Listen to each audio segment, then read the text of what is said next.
Welcome back to Dark Wasteland Confessions.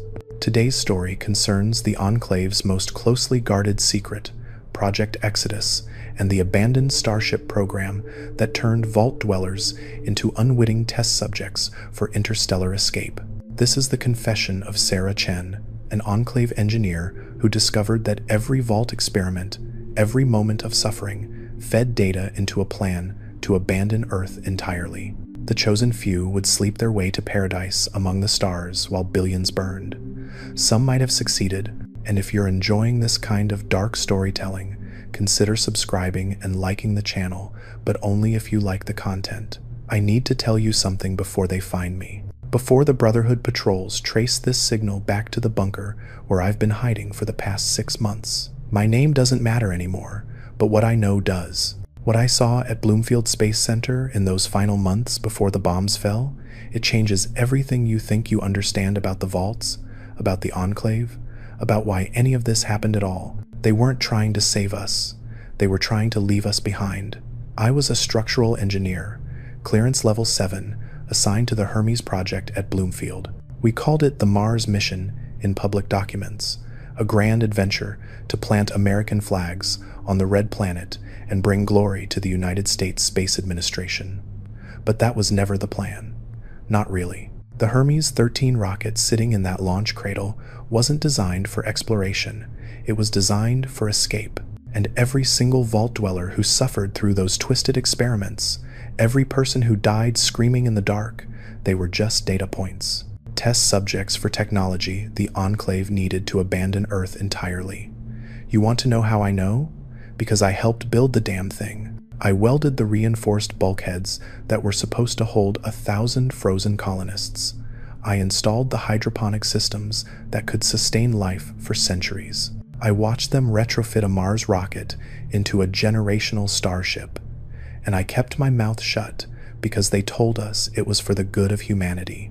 They told us the best and brightest would carry the torch of civilization to the stars while Earth burned. They made it sound noble. It wasn't noble.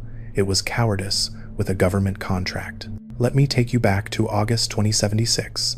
The Hermes 13 had just been completed. I remember standing on the gantry, looking up at that massive vehicle gleaming white and silver in the Arizona sun, thinking we'd actually done it. 18 months of round-the-clock construction, converting a planetary exploration vessel into something that could sustain human life across interstellar distances. The atomic engines alone could burn for 300 years without refueling. We'd cracked cryogenic suspension that could freeze a human body and thaw it with minimal cell damage. The place Creed onboard farms could grow enough food to feed the crew and passengers with zero waste. It was beautiful. It was a miracle of engineering. It was also supposed to carry the power reactors and launch codes to the ballistic orbital missile base 001. That's what the official manifest said. The bomb satellites, they called them, orbital weapons platforms that could rain nuclear fire on any target within minutes. The Hermes 13 was supposed to deliver the final components that would make Bomb 001 fully operational. A delivery mission, nothing more. But then October came and everything changed. Funding got cut drastically. Every dollar, every resource, every spare part got diverted to vault technology. The official explanation was that rising tensions with China meant we needed to prioritize the vault program, make sure the bunkers could actually protect people when the missiles started flying. But that didn't make sense to those of us on the ground. We'd already built 1,000 vaults. Why did Vault-Tech suddenly need an emergency injection of funding in the final months before the war? I didn't understand until I found the transfer logs. They weren't just diverting money to the vaults, they were transferring data, gigabytes of experimental results, medical records, psychological profiles, engineering specifications. Every vault experiment, every sick, twisted study, all of it was being compiled and analyzed. And the analysis reports weren't going to Vault-Tech headquarters. They were going to Enclave hubs, Raven Rock, the oil rig off the California coast, the White Spring bunker, and they were being cross-referenced with something called Project Exodus. That's when I started digging. That's when I made the mistake that cost me everything. Vault 13, the one that had its water chip designed to fail, forcing the vault dweller out into the wasteland. That wasn't a manufacturing defect. That was a test of resource scarcity and survival adaptability in a closed environment. How do you ration water on a starship when the recycling systems fail? Vault 13 answered that question with human suffering. Vault 112, where they trapped everyone in virtual reality pods, their minds connected to a computer simulation while their bodies atrophied. That wasn't sadism. That was testing long-term cryogenic storage with neural interface technology. How do you keep a colonist's mind active during a 500-year journey so they don't wake up completely insane? Vault 112 provided the data, bought with the sanity of hundreds of innocent people. Vault 15, where they crammed people from radically different backgrounds and cultures together in impossible close quarters. That was testing crew diversity and conflict resolution protocols. How do you prevent mutiny on a starship when tensions run high and there's nowhere to escape? Vault 15 showed them exactly what happens, exactly where the breaking points are. Every vault had a purpose. Every experiment fed into the Starship research, and I could prove it because I found the source, Tim Kaine, the man who helped create this entire universe of suffering. He didn't hide it. Years later, he went on record, explained the whole thing in a video that most people probably thought was just interesting trivia about game development. But he was telling the truth. He said it plainly. The vaults weren't meant to save humanity from nuclear war. They were experiments designed to solve the engineering and social problems of interstellar travel. The Enclave knew the bombs were coming because they helped engineer the conditions that made war inevitable, and they had no intention of rebuilding a radioactive wasteland. They were building a starship. There is no Earth to come back to. That's what Kaine said. So the head of the Enclave and the highest levels of government decided to build a starship and take it to nearby stars. A multi-generational vessel powered by atomic engines that could run for centuries. But atomic power was the only part they knew how to build. Everything else, the food production, the cryogenic storage, the social systems, the psychological conditioning, all of that had to be developed, tested, refined, and the vaults provided the perfect testing grounds because the people inside had no idea they were being used.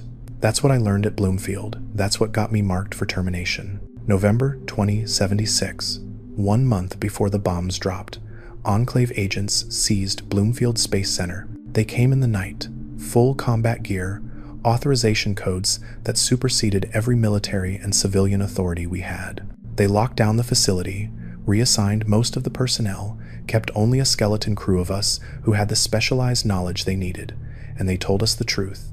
The war was coming. Within weeks, maybe days, the Chinese were positioning their missiles. The Americans were doing the same, and somebody was going to blink. When the bombs fell, the Enclave's chosen elite, their best and brightest, would launch toward a new world aboard the Hermes 13. Everyone else, the 300 million Americans who thought their government would protect them, they could burn with the rest of the planet. They were so confident, so certain they'd pulled it off. They had the rocket. They had the data from 2 decades of vault experiments.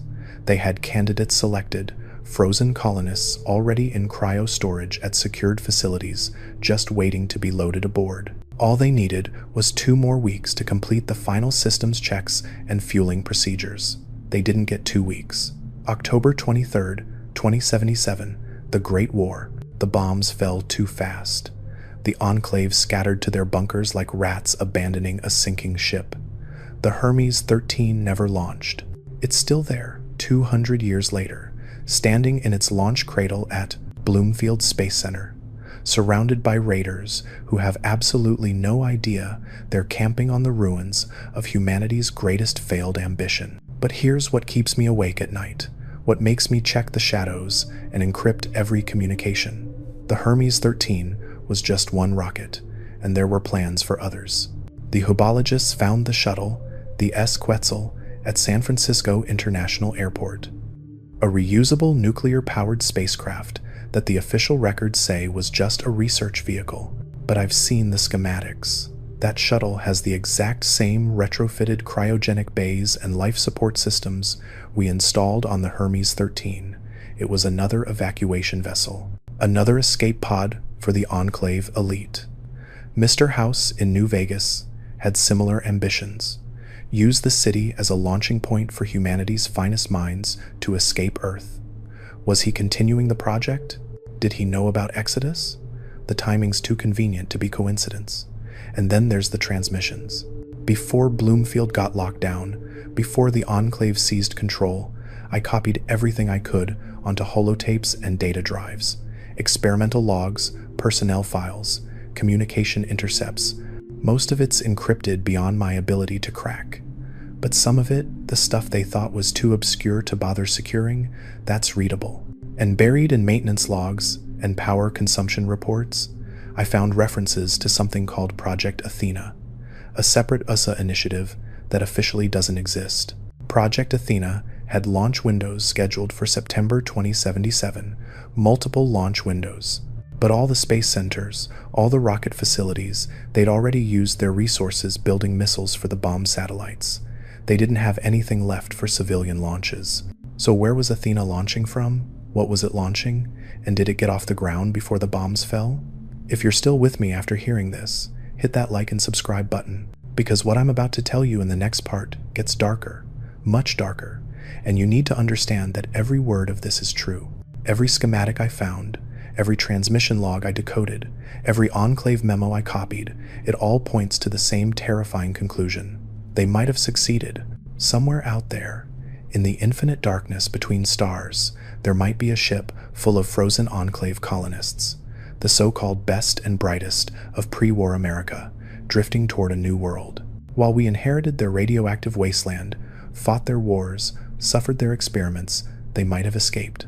And if they did, if they're out there building a new civilization on some distant planet, then every person who died in the vaults, every wastelander who struggled to survive, they died for nothing. Their suffering meant nothing. It was all just fuel for the Enclave's cowards' escape. But I'm getting ahead of myself. First, I need to tell you about what I found in the Bloomfield computers, the personnel manifests, the passenger lists for the Hermes 13. Because when you see who was selected to escape, when you understand the criteria they used to determine who deserved to survive and who deserved to burn, you'll understand why I can never stop running, why they'll never stop hunting me, and why this information needs to get out before they silence me permanently. The personnel manifests were supposed to be classified Level 9 clearance, which meant even most Enclave operatives couldn't access them. But when you're the engineer responsible for installing the life support systems, you need to know capacity loads, weight distributions, cryogenic pod assignments. They had to give me partial access. They just assumed I wouldn't dig deeper than my immediate assignments. They assumed wrong. The first passenger list I found was dated March 2076, 6 months before the Enclave seizure. It contained exactly 1,000 names, organized by specialty: scientists, engineers, doctors, military officers. Each entry included genetic screening results, psychological evaluations, radiation resistance scores, and something called a purity index. That last one made my stomach turn. The purity index measured genetic deviation from pre-war baseline human DNA. Anyone with a score below 95% was automatically rejected. Most Americans, after decades of low-level environmental radiation and chemical exposure, scored between 85 and 92%. The Enclave had set a threshold that excluded 98% of the population before they even considered other qualifications. But it wasn't just genetics. The psychological profiles were looking for specific traits: obedience to authority, acceptance of hierarchical structures, willingness to sacrifice individual freedom for collective security. They weren't selecting the best and brightest of humanity. They were selecting the most compliant, the ones who would never question orders, the ones who would accept that leaving billions to die was somehow justified. I found my own name in one of the supplemental lists, not as a passenger, as essential ground crew, expected to complete final preparations and then be left behind when the launch commenced. They were going to use me to prep their escape vehicle and then abandon me to die in nuclear fire. The notation next to my name said disposition post-launch terminal. They weren't even planning to let the ground crews survive long enough to realize they'd been betrayed. Cleanup protocols would ensure no witnesses. That's when I started copying files. That's when I became a dead man walking. The second list was dated July 2076, and it was different. Shorter, only 300 names. But these weren't specialists or essential personnel. These were families.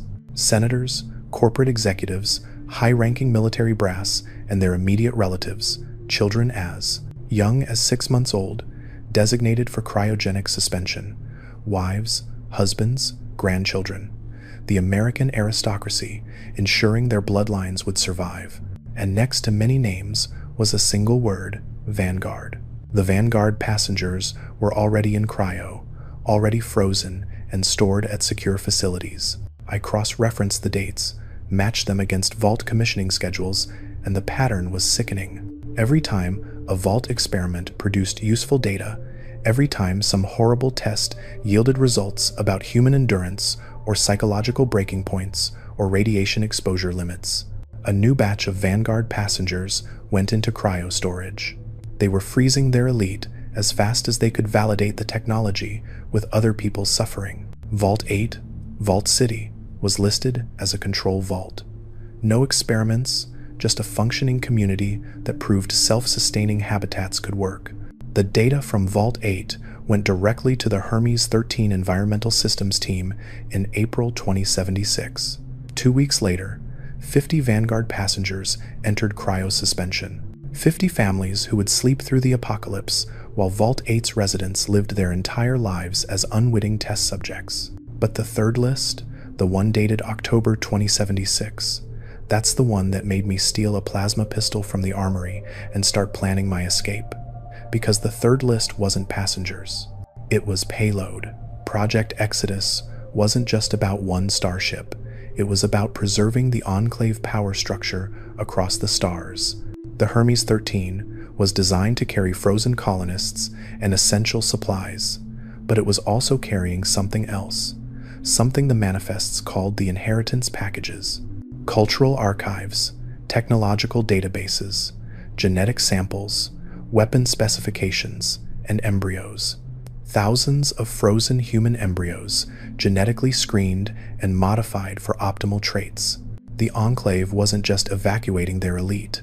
They were bringing the raw materials to rebuild their vision of humanity on whatever world they reached. The notation at the bottom of that manifest still gives me nightmares. In the event of primary escape vehicle failure, activate contingency Omega. Secondary launch sites have been prepared. Do not allow the inheritance to perish with Earth. Secondary launch sites, plural. The Hermes 13 wasn't the only ship. It was just the largest, the most visible, the one they could build openly under the guise of the Mars mission. But there were others. Smaller vessels, hidden projects, backup plans, layered on backup plans, because the Enclave never relied on a single option. I started cross-referencing USA budgets, looking for black sites and ghost facilities, and I found them. Not many, just fragments and hints, but enough to piece together a terrifying picture. The Deep Sleep Project, launched in 2070, officially just testing hibernation pods in orbit, but the spacecraft carried 4 people and had supplies for a journey lasting decades, not the weeks the official mission profile claimed. Commander Sophia Daguerre and her crew, did they know what they were really testing, or were they just more unwitting subjects? The Valiant 1 space station, supposedly a research platform that crashed in Appalachia, but I found requisition orders for colony establishment equipment shipped to Valiant 1 in 2073, hydroponic modules, genetic storage units, radiation shielding rated for interstellar space, not low Earth orbit. That wasn't a research station. It was a prototype colony ship, testing systems in orbit before committing to a full-scale build. And then there's the Minerva program. That one's barely whispered about in the documents I found, hidden in budget line items and cryptic references in Enclave internal communications. The USA claimed the last manned mission to the moon happened in 2052, recovering the Valiant 12 flag, and then ceasing all lunar operations. But Minerva launched classified missions to the moon after the treaty with China, breaking the agreement both nations made to stop lunar militarization. Why send secret missions to a dead rock unless you're building something you don't want anyone to know about? I think they built a staging facility on the moon. a launch platform where they could assemble starships without orbital surveillance detecting the construction. The moon has resources, low gravity for launches, and most importantly, it's outside any treaty jurisdiction if nobody knows you're there. Build your escape vessel on the far side of the moon, load it with your frozen elite, and launch toward the stars while Earth tears itself apart. No witnesses, no evidence. Just gone. The more I dug, the more I found. Transmission logs referencing something called the Exodus Fleet. Purchase orders for atomic engine components delivered to locations that officially don't exist. Personnel transfers where people disappeared from every record except payroll. They're still getting paid somewhere, which means they're still doing something somewhere. And Vice President Daniel Byrd, the one everyone thought was brain damaged from that failed FEV vaccine, he wasn't crazy. He was leaking classified information, probably the only Enclave official with enough conscience left to try warning people. He raved about Mars, about oxygen and water on the red planet, about space being a high priority. People dismissed it as the ramblings of a damaged mind. But I've seen the Enclave space exploration briefs. I've read the planetary survey data they commissioned. Byrd was telling the truth. They were targeting Mars initially, before they realized Mars couldn't support a colony and shifted to interstellar options. Everything he said was classified information he shouldn't have known, couldn't have known unless he'd been part of Exodus planning before his accident. They tried to silence him by making everyone think he was incompetent. It almost worked, but the truth leaked out anyway, just disguised as insanity. The question that haunts me, the one that keeps me moving from bunker to bunker, never staying more than a few weeks in one place, is simple. Did any of them make it? The Hermes 13 never launched. I know that for certain because it's still at Bloomfield, waiting like a tombstone monument to failed ambitions. But the secondary sites, the contingency plans, Minerva, the Exodus Fleet, what happened to those? Did the bombs fall before they could execute the evacuation? Or did some Enclave elite successfully escape while the rest of us inherited their nightmare? I've spent 6 months analyzing launch windows, calculating trajectories, studying what little astronomy data survived the war. If a Starship launched in October 2077, heading toward the nearest potentially habitable star systems, it would take centuries to arrive. Alpha Centauri is 4.3 light-years away. Even with atomic engines pushing constant acceleration, you're looking at 400 years minimum. Tau Ceti, 12 light-years, over 1,000 years. These are generational voyages. The people who launched would die. Their children would die. Their grandchildren would die. Maybe the 10th or 20th generation would see a new world, but they'd remember. The Enclave would make sure of that. They'd tell their children about Earth, about the weak and impure they left behind to die, about their manifest destiny to rebuild pure human civilization. And when they arrived at whatever world they were targeting, they'd have the technology, the weapons, the genetic engineering knowledge to claim it as their own. While we fought super mutants and radiation storms, while we struggled to grow crops in poisoned soil, while we killed each other over clean water and ammunition, they'd be sleeping peacefully in their cryogenic pods, dreaming of their promised land, believing they'd earned it by being genetically superior and politically connected. If this story has kept you listening this far, and you want more of these dark confessions from the wasteland, hit that like button. It really motivates me to create similar Fallout lores. Because I'm not done. There's more. So much more. And the worst part is realizing that the Enclave we fought in the wasteland, the ones at the oil rig and Raven Rock and the various outposts scattered across America, they might just be the ones who didn't make the cut. The second string, the ones deemed unworthy or unnecessary for the Exodus Fleet. We've been fighting the Enclave's rejects, while their best escaped 2 centuries ago. The terminal entries at Bloomfield, the ones that survived the neglect and raider vandalism, they paint a picture of those final hours. November 4th, 2076. Enclave seizure complete. Hermes 13 retrofit at 87%. Estimated completion date, November 30th. Plenty of time before projected war commencement in mid to late December, November 15th, 2076. Delays in cryogenic bay installation. Revised completion date, December 20th. Timeline acceptable but growing tighter. December 2nd, 2076. Critical fuel shortage. Primary reserves diverted to vault technology per executive order. Secondary reserves insufficient for full mission profile. Requesting emergency authorization to commandeer fuel from civilian sources. December 18th, 2076. Fuel situation critical. Hermes 13 cannot launch without minimum thrust margins. Evacuation timeline in jeopardy. Initiating contingency Omega. Secondary sites activated. Essential personnel and Vanguard assets being transferred to alternate launch facilities. That's the last entry before the bombs fell. They were transferring people and resources to the backup sites, abandoning the Hermes 13 because they couldn't get enough fuel in time, which means somewhere, at some other facility I haven't identified yet, they might have had everything they needed. They might have launched, and if they launched, they took with them every technological advantage, every scientific breakthrough, every medical advancement that could have helped us rebuild. They left us with radioactive ruins and failing technology while they carried the sum total of human achievement to the stars. I'm going to find those secondary sites. I'm going to uncover every hidden facility, every ghost budget, every classified project, and I'm going to prove that the Enclave elite abandoned us. Because if there's even a chance they're out there, if there's even a possibility that they succeeded, then every faction fighting over the wasteland needs to know the truth. The Brotherhood hoarding technology, the NCR trying to rebuild democracy, the Enclave remnants clinging to their vision of America. They're all fighting over scraps while the real prize sailed away into infinity. I found the first real proof 3 months ago. Not speculation, not inference. Actual hard evidence that at least one secondary launch site existed and might have succeeded where Bloomfield failed.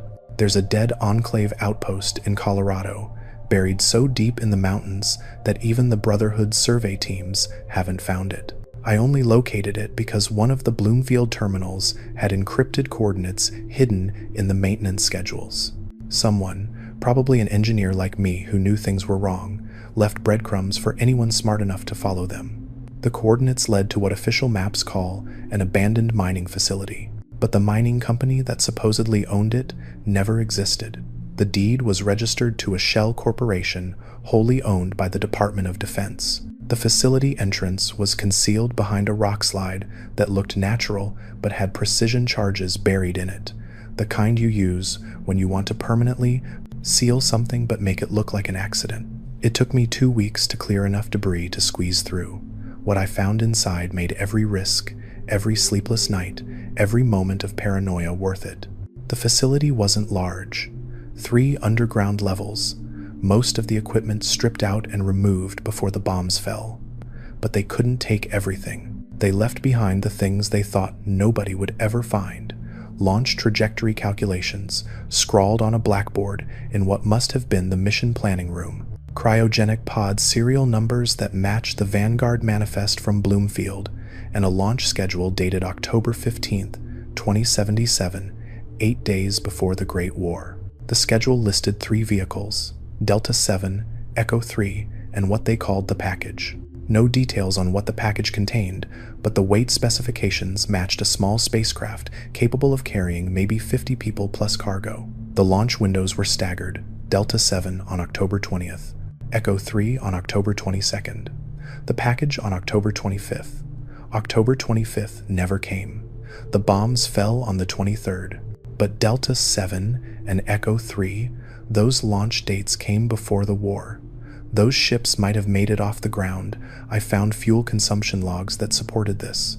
The facility had atomic fuel reserves sufficient for 3 launches, and the logs showed 2 complete fueling operations.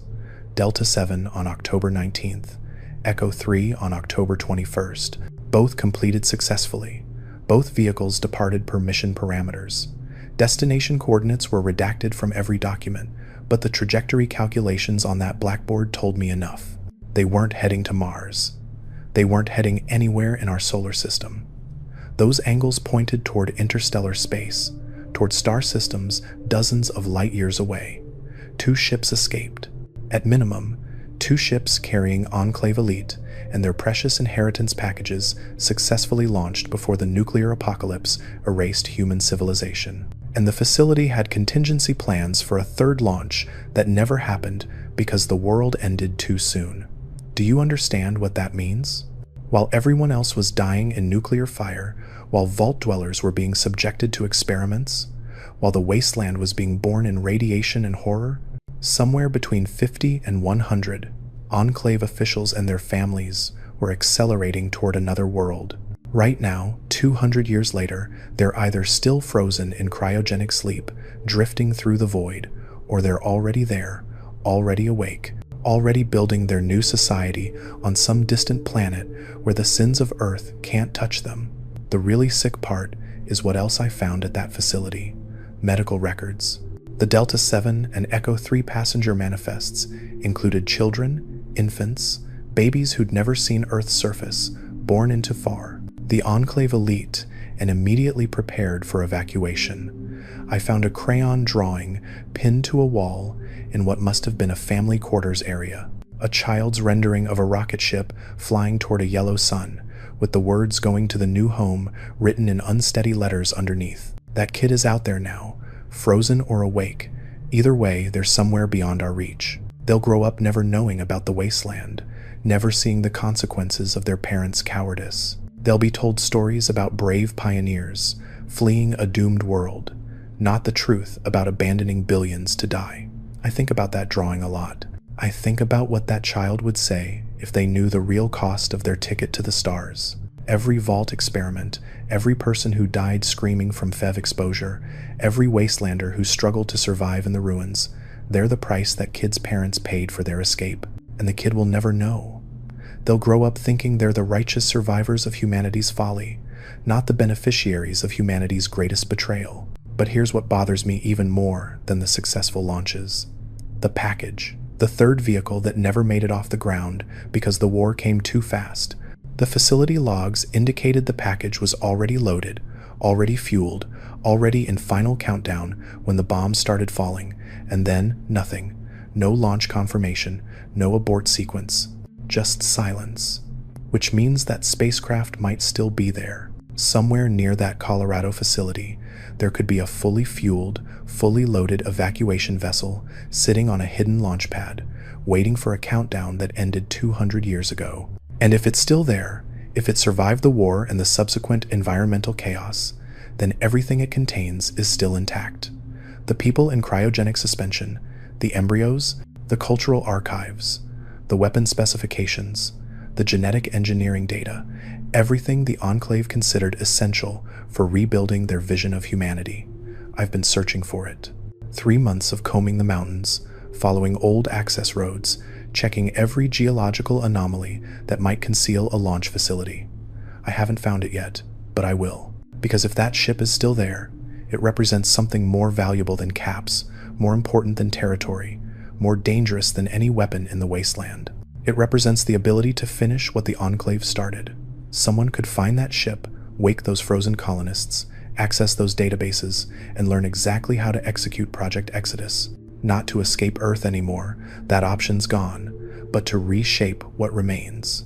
To use Enclave genetic screening and social engineering to determine who deserves to survive and who doesn't. To rebuild the exact power structure that caused this nightmare in the first place. The Brotherhood would kill for that technology. The NCR would start another war to claim it. And any surviving Enclave cells, if they learned it existed, they'd sacrifice every resource to recover their lost inheritance. That ship is a time bomb waiting to start the next great war. But there's another possibility that keeps me up at night, one that's somehow even worse than finding the package. What if the Enclave never stopped planning? What if the disaster at Bloomfield, the failure to launch the Hermes 13, what if that was just a setback, not the end? The Enclave survived the Great War. They had bunkers, resources, personnel. We fought them at the oil rig in 2242, over on the east coast at Raven Rock in 2277. They kept coming back, kept rebuilding, kept pursuing their vision of genetic purity and authoritarian control. Everyone assumes they were just trying to reclaim America, restore the old government, rule the wasteland. But what if they were still trying to leave? I found something in the Colorado facility that supports this. A message log dated 2176, exactly 100 years after the Enclave seizure of Bloomfield. Someone had accessed the facility's computers, someone with current Enclave encryption codes. They downloaded the trajectory data, the passenger selection protocols, the launch procedures, everything needed to plan another attempt. And the message they left in the system simply said, "Continuation protocols authorized. Project Exodus remains viable. Await further instructions." 2176. That's only 66 years ago. Whoever accessed that facility might still be alive. They might be working on it right now, gathering resources, screening candidates, building a new escape vehicle in some hidden location. The Enclave we've been fighting might not be trying to rule the wasteland at all. They might be trying to buy time while they finish what their predecessors started. Think about it. The oil rig had advanced technology, genetic research facilities, the capacity to produce FEV weapons. But it also had something nobody talks about much: space vehicle components, propulsion systems. The Enclave on the oil rig were researching things that make no sense for conquering a wasteland, but make perfect sense if you're planning to leave it behind. The Poseidon oil rig wasn't just a headquarters, it was a construction facility. And when it exploded in 2242, what were they really building down there in the lower levels? Everyone focuses on the FEV-curling 13, the genocidal bioweapon. But what if that was just the cover story? What if the real project was continuing Exodus, and they needed to eliminate the Wastelanders because you can't escape in a spacecraft if you're being attacked by everyone who figures out what you're doing? I don't have proof of this yet, just suspicions built on fragments and implications. But it fits. It explains why the Enclave has always seemed so disconnected from the reality of the wasteland, why their Conbring plans are so often grandiose and impractical for actually governing territory. They're not trying to govern. They never were. They're trying to escape, just like their predecessors. And every faction we've destroyed, every outpost we've raided, we might have just been pruning the branches while the root keeps growing deeper underground. Mr. House understood this, I think. His plan to use New Vegas as a launching point to take humanity's finest minds to the stars, that wasn't an original idea. That was him recognizing what the Enclave had been attempting and deciding to try it himself with different management. House was a genius, but even he couldn't pull it off alone. He needed resources, time, allies. He got killed before he could make it happen. But the fact that he tried, that he saw the same solution the Enclave did, that tells me something important. The urge to abandon Earth instead of fixing it isn't unique to the Enclave. It's a temptation that anyone with sufficient technology and resources will eventually face. Why struggle in the wasteland when you could sleep through the centuries and wake up somewhere clean? Why fight super mutants and radiation when you could leave them behind forever? The hubologists understood this too, in their own twisted way. They found the S-Quetzal shuttle at San Francisco and immediately recognized it as an escape vehicle. Their whole religion about neurodynes and spiritual cleansing, that might have been their way of psychologically preparing for abandoning Earth. You tell yourself the planet is spiritually corrupted, poisoned by the psychic weight of the dead, and suddenly leaving everyone behind seems righteous instead of cowardly. They tried to launch multiple times, if you believe the different ending scenarios. They failed because they didn't have the technical knowledge the Enclave possessed. But they tried. How many others have tried? How many groups across the wasteland have stumbled onto pre-war space technology and thought, maybe we could leave? How many attempts have failed silently, never making it into any history we know? And how many might have succeeded without anyone noticing? That's what terrifies me most. Not that the Enclave might launch someday, but that they might have already launched multiple times, that there might be dozens of ships out there, that Earth is just the dumping ground for everyone who didn't make the cut or didn't have access to the escape vehicles. We think we're the survivors, the inheritors of human civilization, but maybe we're just the abandoned, the ones left behind to fight over the scraps, while the real humans, the chosen ones, sleep their way to paradise among the stars. I found one more thing in Colorado. A personal log hidden in a maintenance computer written by someone named Martinez, an engineer like me. She'd figured out what was happening, understood the betrayal, and she left a message for anyone who came after. She wrote, "They will tell you it was necessary. They will tell you the chosen few carried the torch of civilization to preserve humanity's future. Do not believe them. They were cowards who bought their escape with other people's suffering. If you find this, if you understand what happened here, make them remember, make them face what they did. Do not let them become heroes in some distant history. They were monsters, and they knew it, and they ran anyway." Martinez didn't make it out. Her body's probably still somewhere in those tunnels, another casualty of the Enclave's ambitions. But her message survived, and I'm going to make sure it reaches people who need to hear it. Because if the Enclave is still out there, still working toward Exodus, still planning to abandon us while pretending to rule us, then everyone needs to know the truth. The vaults weren't shelter, they were laboratories. The Enclave doesn't want to save America.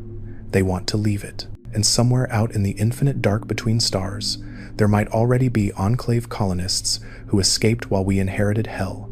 I need to tell you who I am now. Not my name, that still doesn't matter, but who I really was at Bloomfield. Because I lied earlier when I said I was just a structural engineer. That was true, but incomplete. I was more than that. I had clearance level 7, yes, but what I didn't mention was why they gave me that clearance in the first place. I'm the daughter of an Enclave founder. My father was part of the original shadow government that conceived Project Exodus in the first place. He died in 2073, killed in what they called a containment breach at one of the vault testing facilities. But I've seen the real reports.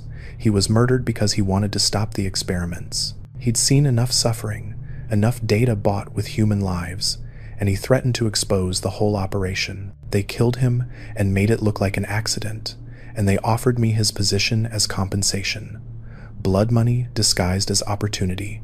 I took it, not because I believed in their vision, but because I wanted to understand what my father died trying to stop. I wanted to see the machinery of betrayal from the inside. And what I found was so much worse than even he knew. The Vault experiments weren't just about testing technology for the Starship. They were about something darker. The Enclave was selecting colonists based on obedience, remember? But obedience alone isn't enough for a multi-generational voyage. You need people who will accept their place in a rigid hierarchy, who will breed according to eugenics protocols, who will raise their children to believe in genetic purity and manifest destiny. You need people who are, essentially, blank slates you can program however you want. That's what the psychological experiments were really testing. How much trauma can you inflict before someone breaks completely? How do you rebuild a shattered mind exactly the way you want it? Vault 106. With the psychoactive drugs pumped through the ventilation, that wasn't about testing recreational drugs or studying addiction. It was about finding the precise chemical combination that makes a human being suggestible, compliant, ready to accept whatever reality you present to them. The Enclave was planning to wake their frozen colonists in waves. The first generation would arrive at their destination planet with no memory of the voyage, no context for why they were there, just vague notions implanted during periodic waking cycles over the centuries. And they'd be woken into a carefully constructed environment designed to shape them exactly how the Enclave wanted, a paradise world that rewards obedience, a carefully managed society where questioning authority is literally unthinkable because the neural pathways for rebellion were chemically pruned away during the voyage. They weren't just escaping Earth. They were using the voyage to create perfect citizens for their new world order, and the vaults showed them exactly how to do it. Every broken mind, every psychological torture, every experiment that drove people insane, they all contributed data toward perfecting the process. My father understood this at the end. That's why they killed him. He realized the Enclave wasn't trying to save humanity. They were trying to replace it with something more controllable, something that would never rebel, never question, never deviate from the plan. They were going to commit genocide against human free will itself, and they were going to do it in the stars, where nobody could stop them or even know it happened. I've been running for 6 months because I have proof, not just terminal logs and trajectory calculations.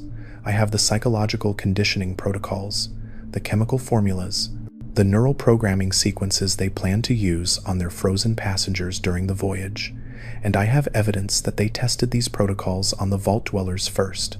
Vault 101, sealed forever, with nobody allowed to leave. That wasn't just about isolation. They were testing multi-generational indoctrination, seeing how many generations it took before the inhabitants completely accepted that the vault was their entire universe, that leaving was not just impossible but literally unimaginable. 4 generations. That's how long it took. 4 generations of careful conditioning before the very concept of an outside world became heresy. That's how long the Enclave planned for the Starship voyage to last.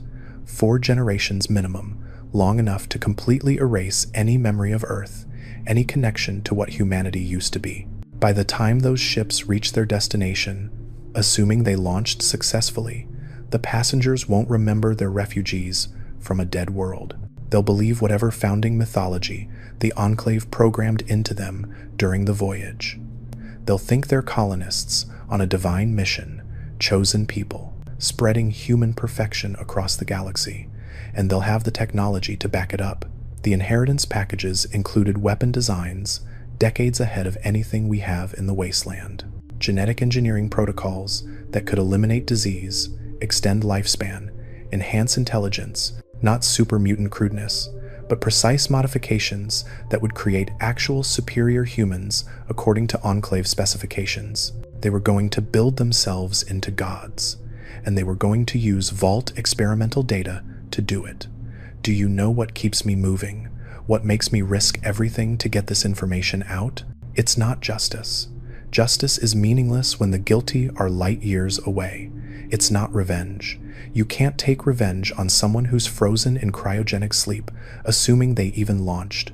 It's the possibility, the terrible possibility, that they're still here. What if the secondary launches failed? What if Delta 7 and Echo 3 experienced catastrophic malfunctions shortly after leaving Earth?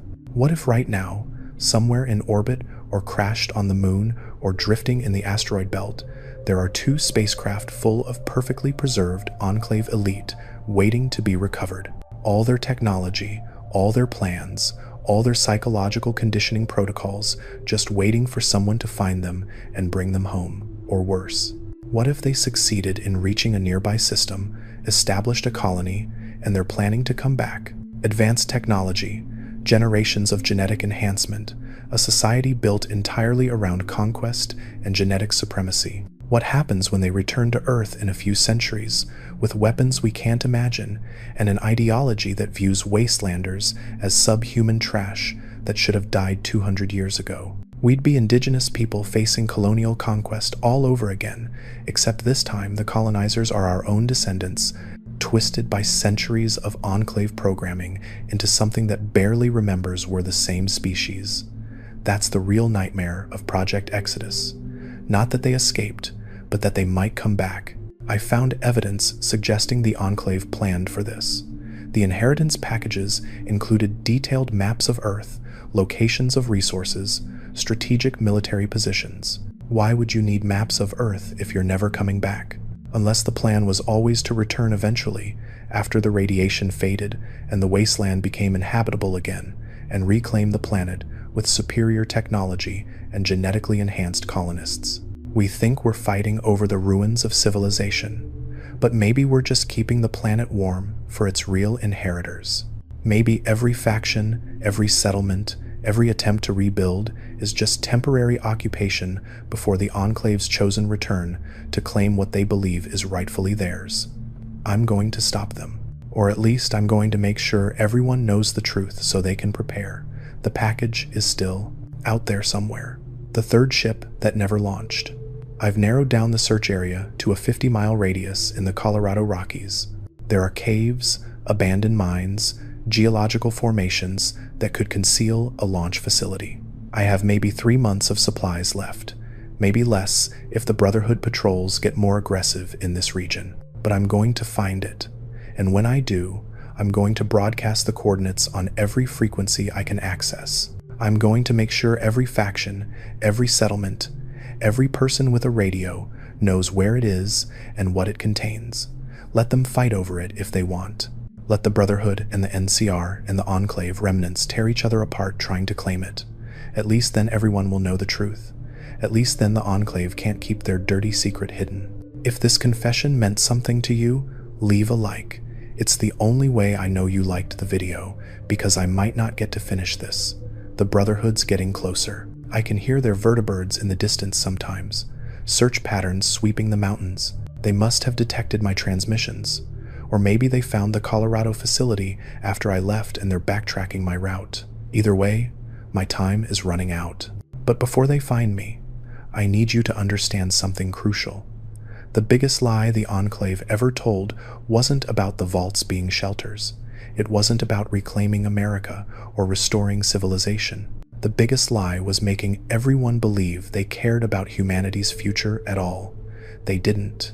They still don't. They only cared about their own survival, their own power, their own genetic legacy. Everything else was expendable, and the most terrifying part is that they almost got away with it. If the bombs had fallen 2 weeks later, the Hermes 13 would have launched. If the fuel hadn't been diverted at the last minute, Bloomfield would have succeeded. The Enclave came within days of escaping, while billions died. Days. And we'd never have known. We'd be fighting in the wasteland, struggling to survive, thinking we were the last of humanity, while the real humans slept peacefully on their way to paradise. My father died trying to stop this. Martinez died leaving her warning. How many others died trying to expose the truth? How many engineers, scientists, military personnel realized what was happening and got silenced before they could tell anyone? The Enclave is good at killing witnesses. They've had 2 centuries of practice. But they can't kill information once it's been spread wide enough.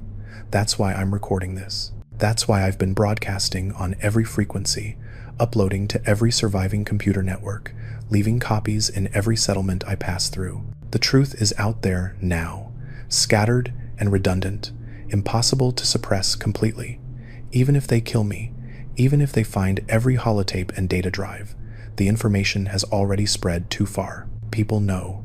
And once you know, once you truly understand what the Enclave did and what they planned, you can never look at the wasteland the same way again. Every vault you explore, remember it was a laboratory. Every Enclave outpost you fight, remember they might still be planning to leave. Every piece of advanced technology you find, ask yourself if it was meant for the wasteland or for the stars. The world you're fighting to save might just be the garbage dump the Enclave left behind when they fled to something better. But here's the thing they didn't count on. Here's the flaw in their perfect plan. Humanity doesn't need genetic purity or psychological conditioning or carefully managed breeding programs. We survived. Against every odd, against radiation and super mutants and starvation and disease, we survived. We rebuilt communities from nothing. We created new nations, new cultures, new ways of living that the Enclave in their frozen arrogance could never have predicted. We're not the abandoned, we're the survivors. And if those Enclave ships ever do come back, if their genetically perfect colonists ever return expecting to find primitive savages grateful for salvation, they're going to learn something important. The wasteland makes you strong in ways genetic engineering never could.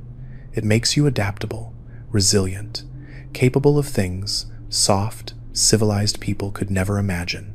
Let them come back. Let them try to reclaim Earth with their superior technology and enhanced genetics. They're going to find that the people they left behind to die have become something they can't control, can't predict, can't defeat, because we learned to survive in hell. And you don't beat someone who's already been through hell by threatening them with heaven. I'm Sarah Chen. My father was Director James Chen of the Enclave Science Division. He died trying to stop Project Exodus. I'm finishing what he started. The coordinates for the Colorado facility are encrypted in this transmission using a simple Caesar cipher, shifted by the year the bombs fell. Any wastelander with basic encryption skills can crack it. Go there, see the evidence for yourself, understand what they did to us, and prepare for the possibility that they're still out there, still planning, still believing in their genetic destiny. The Brotherhood will probably find me before I locate the package, but I've left enough clues, enough breadcrumbs, that someone else will find it eventually. When they do, When you stand in front of that spacecraft, full of frozen Enclave elite and all their precious inheritance, you'll have a choice to make. Wake them and demand answers. Destroy it all so they can never continue their plans, or use their technology to help the wasteland become something better than they ever imagined. Choose wisely, because whatever you decide will shape humanity's future as much as the bombs shaped our past. The stars are waiting. The question is whether we reach them as free people building something new, or as refugees following the Enclave's corrupted vision of human destiny. My radio's picking up vertibird signatures, multiple contacts. They found me. This might be my last transmission, but the truth is out there now, in your hands, in your minds. They can't kill it anymore. Remember what they did. Remember what they planned. And don't let them win, even from beyond the stars. This is Sarah Chen, daughter of the Enclave, enemy of Project Exodus, signing off. Find the package, learn the truth, and make them remember that humanity doesn't need saving by genetic elites. We saved ourselves, and we'll keep saving ourselves, with or without their help, now and forever. Chen out.